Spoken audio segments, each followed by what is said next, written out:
Hello' guys, আজি হৈছে 14 ডিচেম্বৰ 2024 আৰু আজি এটা বহুত বিশেষ দিন মোৰ লাইফৰ কাৰণে।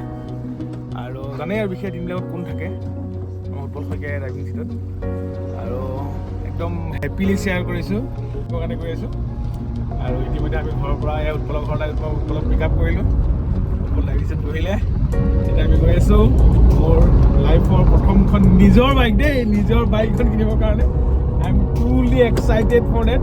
কালি ৰাতিটো খোৱাই নাই, দেখি মানে কলা কৰি আছে, মানে কালি ৰাতিপুৱা খোৱাই নাই, কিন্তু এক্সাইটমেণ্টে ভৰি আছে। বহুত দিনৰে ডাঙৰ সপোন। এতিয়া মই একেলগে বাইক কিনিছিলোঁ, ই মোতকৈ আগতে পিছত ই মোতকৈ আগত ই কিনিছিলে royal Enfield classic 350।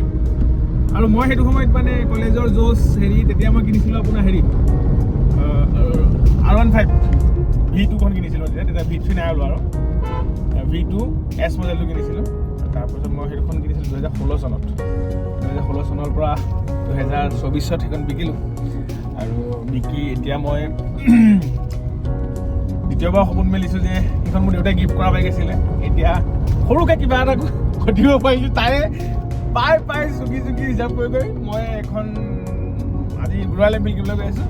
Stay tune আপোনালোকে। এইটো মই ব্লগ বা ইউটিউব কিবা কাৰণে নহয়, আপলোড কৰিম, কিন্তু চিৰ জীৱন স্মৃতিত সদায় বুকুত লৈ গৈছে আমি ভিডিঅ'টো। আজি দেখুৱাম আপোনাক। আৰু অকণমান দূৰ আগত গৈ পেলাই আমাৰ আৰু এজন বন্ধু উঠিব, মানে বন্ধুসকল আহিব বাৰু, আহিব বুলি আশা কৰিছোঁ। ইতিমধ্যে উৎপলে মই আহিছোঁ। আৰু এজন মোৰ খুব প্ৰিয় বন্ধু, তেওঁ লখিমপুৰৰ পৰা আহি পেলাই বাইক কিনিবলৈ আহি ৰৈ আছেহি। গতিকে তেওঁ আজি মোৰ লগত যাব, তেওঁৰ লগত যাব। তেওঁৰ ঘৰ, তেওঁ লখিমপুৰৰ হয়। আমাৰ অংকুৰ মহন্ত। হেল্ল', আৰু এক্সাইটেড? কোৱা আৰু কিবা এটা। আজি এখন বাইক ল'ম। আৰু অংকুৰৰ লগত আৰু এটা ষ্টৰি মই ক'ম আপোনালোকক, ব'ল। কোৱা ধৰণৰ যে বাইকখন লোৱাৰ কথা আছিলে 2025 চনত। 2025 চনত মই লোৱাৰ কথা আছিলে, কিন্তু অংকুৰে মোৰ মানে কি, অংকুৰে অকণমান সি নিউমৰলজি জানে, গতিকে সি চাই মেলি মোক ক'লে যে তুমি 14 তাৰিখে লোৱা ডিচেম্বৰত, তোমাৰ কাৰণে ভাল। চ' তাৰ কথা শুনি পেলাই মই ল'লোঁ। ওলোৱা তুমি। চ' এইটোতো মেমৰিৰ কাৰণে মানে ব্লগ বনাইছে, গম পাইছা নাই? জেনেৰেলি মই ব্লগ নবনাওঁ, কিন্তু এইটো মানে চিৰজীৱন থাকি যাব মোৰ আৰু এইটো ব্লগটো। চ' আপোনালোকক দেখুৱাই থাকিম আজি মোৰ বাইক হেৰিত কোন কোন থাকিব, কোন হেৰি কৰিব। চ' লগ পোৱাৰ প্ৰতিশ্ৰুতি দেই।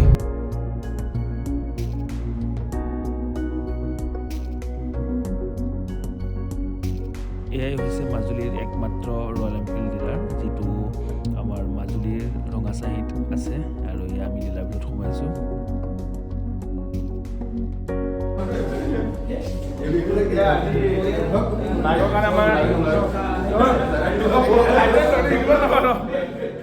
আমি বৰ্তমান সেই ডিলাৰটো উপস্থিত হ'লোহি।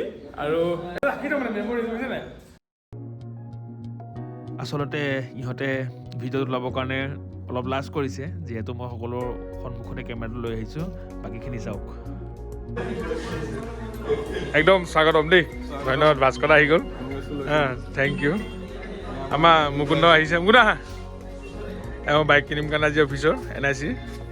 এয়া আমাৰ নেটৱৰ্ক ইঞ্জিনিয়াৰ আহি গ'ল, এইফালে DRM ছাৰ আহি গ'ল। চাওক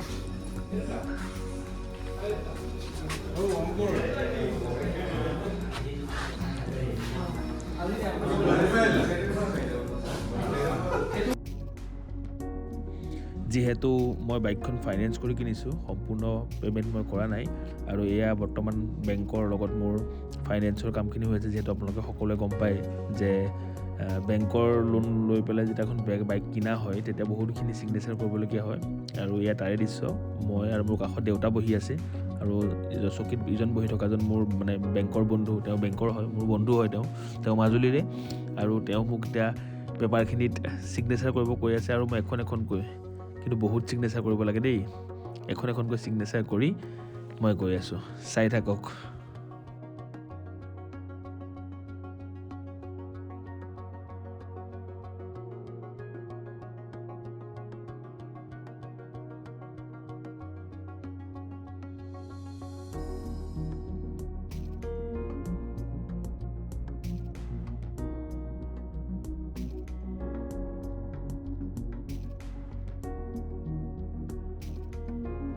এতিয়া আহি গ'ল পইচা দিয়া সময়।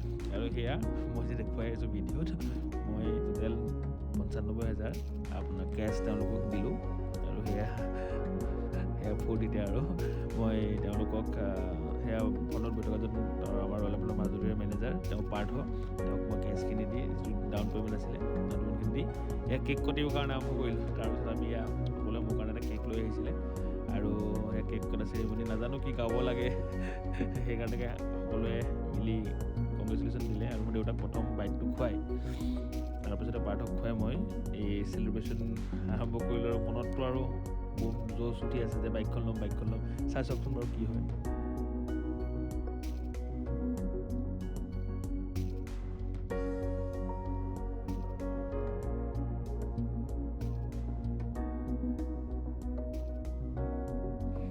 এয়া সকলোকে মই কেক ভাগ কৰি আছোঁ আৰু এই কেক খুওৱাৰ পিছতে বাইকখন তেওঁলোকে মোক দিব আৰু এয়া মানস ভূঞা তাক মই কেক পিচ খোৱাৰ পিছতে আৰু সকলোকে মই কেকটো ভাগ কৰি দিলোঁ।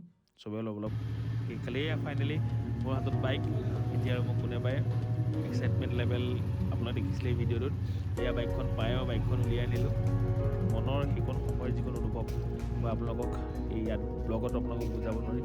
তাৰপিছত ঘৰ পালোহি আৰু যেতিয়া ঘৰত আনি বাইকখন ৰাখিলোহি মায়ে সুন্দৰভাৱে নীতি নিয়মেৰে বাইকৰ দুয়োটা চকাতে পানীৰে ধুৱাই তেওঁ ধূপ ধূনা বন্তি লৈ আৰু যিখিনি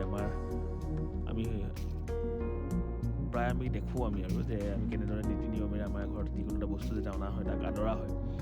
সেয়া মায়ে হাতত ধূপ বন্তি হাতত আপোনাৰ পানী লৈ হাতত এখন গামোচা লৈ তেওঁ বাইকখন আদৰিছে।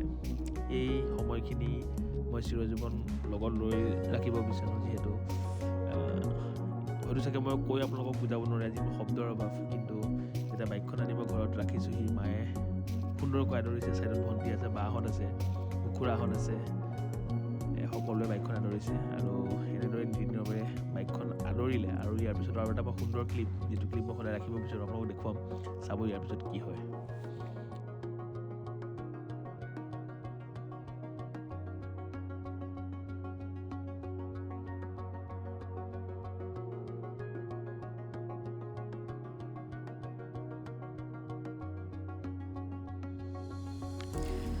এয়া মায়ে সুন্দৰকৈ পূজা কৰি তাৰপিছত এতিয়া গামোচাখন পিন্ধাব।